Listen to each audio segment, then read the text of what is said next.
নমস্কার বন্ধুরা, আজকে কথা বলবো ছাত্রছাত্রীদের ভবিষ্যৎ নিয়ে। তোমরা তোমাদের বাবা মা, সংসার, সমাজ ও দেশ নিয়েও একবারও ভেবে দেখেছো? তোমরা যদি ভালো করে পড়াশোনা করে একটা ভালো জায়গায় যাও, তাহলে তোমার বাবা মা সংসারের উন্নতি হবে, তোমার সমাজের উন্নতি হবে, আর ছাত্রছাত্রীর দেশেরও উন্নতি হবে।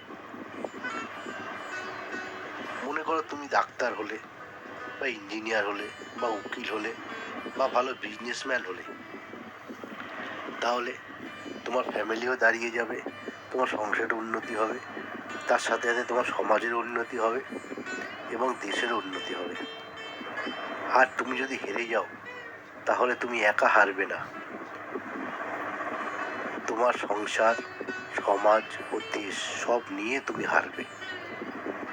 শেষে একটাই কথা বলবো, যতদিন না দাঁড়িয়ে যাও ততদিন থেমো না।